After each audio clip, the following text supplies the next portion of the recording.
Scram, McFly. We're checking out the Scene Snobs.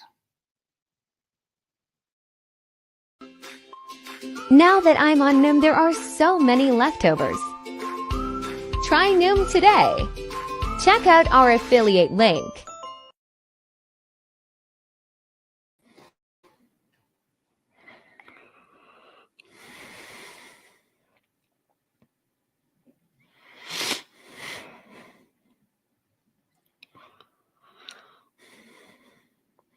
What's going on, everybody? Welcome to Scene Snobs Review. And I am checked out the movie The Munsters, the new Rob Zombie family film that came out today on Netflix. And I got to sit down, I got to watch it, and we're going to get into it a little bit. We're going to talk about this. So if you have any comments or anything, feel free to comment along. We'll get to them at the end, and we can talk about it. All right, so The Munsters. It's of course a prequel to the famous classic television show The Munsters with Fred Gwynn and Yvonne DiCarlo and more. And I will tell you, after watching this one, I loved The Munsters growing up, the original. I was not a huge fan of all the remakes they made. Even the TV movies were a little bit out of my realm. Like once they colorized the TV movies, I was like, I don't know. There's something about that original that I really dug. And when I had heard that Rob Zombie was doing it, I was probably the person who was the most critical of it, just hearing Rob Zombie do it. And when I heard that, and when I saw that trailer, I was, I criticized it. Now, I try to hold to some integrity. I was not like I was out on my platform criticizing it. It was just me to myself and maybe friends that asked what I thought. I did not. I don't like to criticize movies unless I have seen them. But I'm not going to do that to you guys. But yeah, so this one. All right, so I have to give a little bit of backstory for you guys watching and about my feelings on Rob Zombie. Rob Zombie is a visually stunning director. I think his movies look great. He's got a cool theme. He's got his own style, which is more exploitation. And I dig it. And I think he's on that realm of Quentin Tarantino and Robert Rodriguez and just like their own style that kind of stands out. And you could tell where they draw all of their their motivation and their paying, all of the things they're paying homage to and stuff like that. Now, when it comes to his movies, story-wise, I'm not a big fan of Rob Zombie's movies, story-wise. I think they start out pretty good. He has very cool concepts, but they're just not well executed, in my opinion. I've often said in the past, there are two things, and you can agree with me or you're not, but this is just how I feel. He needs a writing partner that knows the structure more and how to formulate the story, so that way he can, tell his story that he wants to tell, but in a way that actually doesn't fall apart, because they do. They all do. The only one I will say that really doesn't is The Devil's Rejects. And that's because it's a very thin on story movie. It's mostly about the violence and things like that and very cool characters. But that works sort of in the way that like El Mariachi or Desperado do. I like those movies. They're fun action movies. But it's more about the violence. And the reason I say that in the comparison, because it's sort of like within the same realm. Rob Zombie, I think he needs a writing partner to help him kind of contain a story and like get them down right. So you have your three acts and such. But I don't want to drag that on too much. It's not about criticizing the man, because I love his music and I love watching his movies because they're cool looking and he's got a great style to it and such. And I love the horror aspect of it. And now my only other criticism would be that maybe his wife not be the star of the movie. I don't mind her in the movies or having a character, but I think it's kind of overdone, and I'm not a big fan of her acting style. And I don't want to trash anybody or feel, and that's not what I'm here to do. Because I do like her. I liked her in this movie, and we'll get into that a little bit more. But I just think it's too much when you're not a strong actor and you're carrying the movie.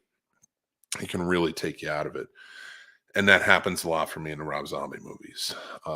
And that's the thing. Like his movies, I really want to like them, but I wind up very rarely actually doing that. So when it came to the Munsters, this is a product that I really love. I grew up on, I appreciate, and I was going to understand the ins and outs. And I will tell you, he is a fan through and through. Watching this movie, he knows all the little things. He knows all the stuff about the Munsters. In the movie, they find Spot, and where they find him, and they talk about the story and such. Like, it means he watched this. He knows the Munsters. He's a fan. And there's other things too, like Igor, and seeing Sylvester McCoy in the movie, the doctor play Igor was very cool. I liked the movie. I liked it. It is a simple story, simple romantic story.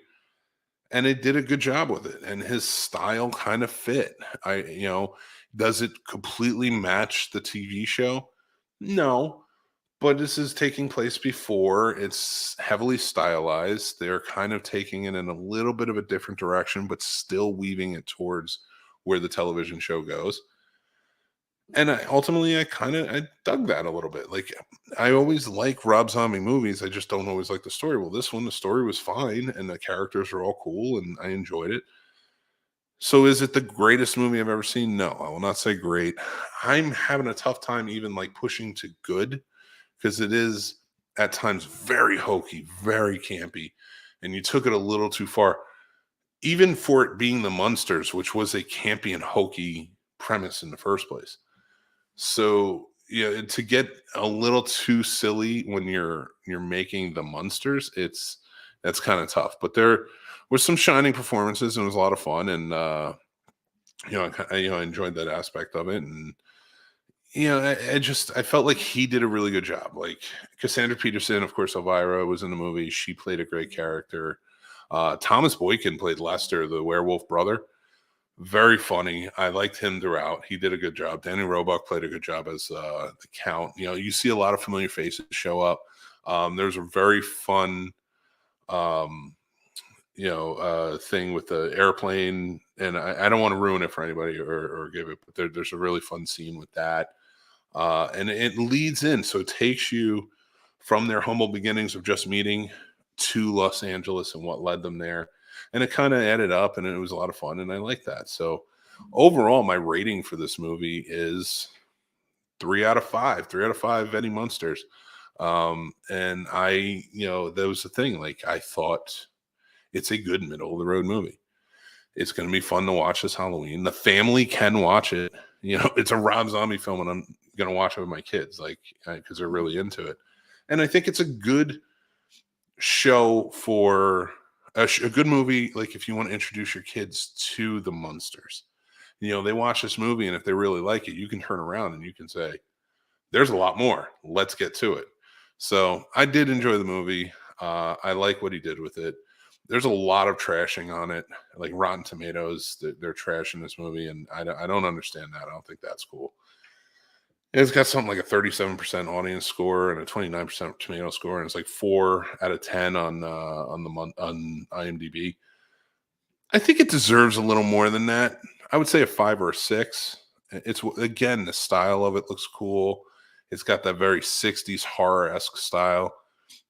But I do think that those are things that you might just have to appreciate. And I think there's going to be a lot of people coming in expecting Rob Zombie to make something very different. And I think he did justice to the Munsters.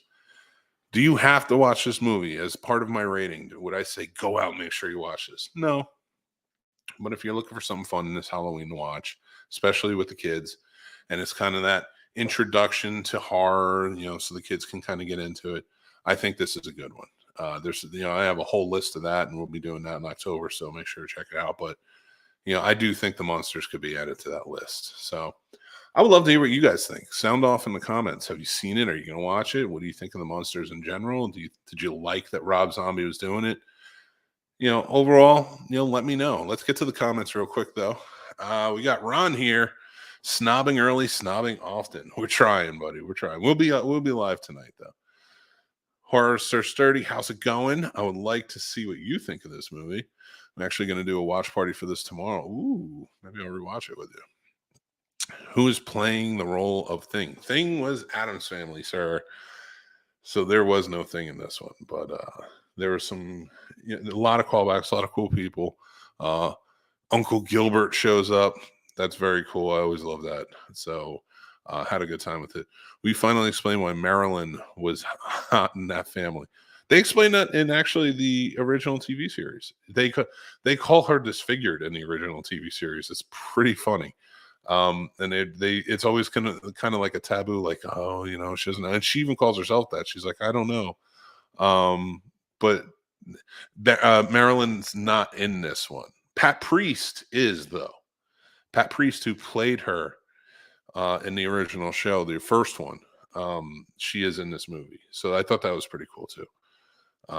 So, I mean, again, I think it's a fun movie that came out for Halloween. It's like one of 11 movies coming out, horror movies coming out this week. So I'm going to have a lot of stuff to go through this week. And we're getting into Snobstober.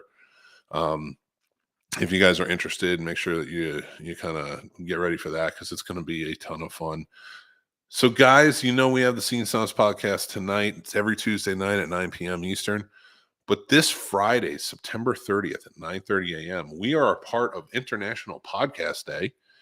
We've been invited to join in. You can find the link for tickets on our social media. It's a lot of fun. It's free. The tickets are free, so you can just register and watch.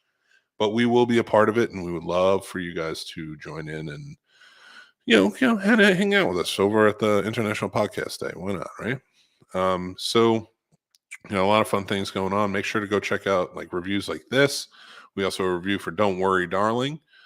We have a review for Meet Cute, which is probably my favorite movie of the past. It's probably going to go on my favorite movie list. I really enjoyed it. We also have one for Raven's Hollow, which is on Shudder. We have our new show out, Does It Suck? Make sure to go check that out. We did a special live event where we go over my Halloween horror movies countdown and revisit. So that's out now. You can go check that out. And we also, on October 7th, have a new show premiering, the Scene Snobs Morning Drive live show for 3 hours in the morning on Fridays. You can listen to us on your drive to work. So make sure to go check that out. We're having a good time with it. Let's see what other comments we got here. Horror with Sir Sturdy says, sweet, do you guys do so much dope shit? Thank you so much, brother. We appreciate you saying that. And we try to do that. And with that being said, I would like to thank our patrons. You guys are all amazing. We truly appreciate you. Tim, Paul, Stacy, Matt, Aaron, Chris S., Chris H., Dan, John B., Ron, Jason, AJ, Radar, John W. If you guys are interested, we have 3 tiers available over at patreon.com/thescenesnobs. We have some fun stuff and perks along the way. And Snobs Nation Discord, join up there. We're having great conversations. The moderators are going. We're going to be doing a watch party soon, I think, of the Munsters and other things. So make sure to jump in. It'll be a good time. And if you guys like this show and more, make sure to give us a like, and that helps us go a long way when you like the videos, and especially over on YouTube. And make sure to give us a subscribe on YouTube. We appreciate you. We have great shows like Real Combat Season 2, which is coming back in October. Geek Fest Live, Scene Snobs Review, Plot Roast, and of course the Scene Snobs Podcast, and the new shows that I just talked about. We have merch available. You can go wrap yourselves up in some cool Scene Snobs merch, with more out there and more coming. So make sure to look back, check back. All the links are down below for everything. Make sure to follow us, and make sure to interact with us as well. We're at the Scene Snobs everywhere except for TikTok, because it won't let me change it. But go check it out there. We appreciate you. We love you. You think you're awesome. And we'll talk to you very soon. Take care.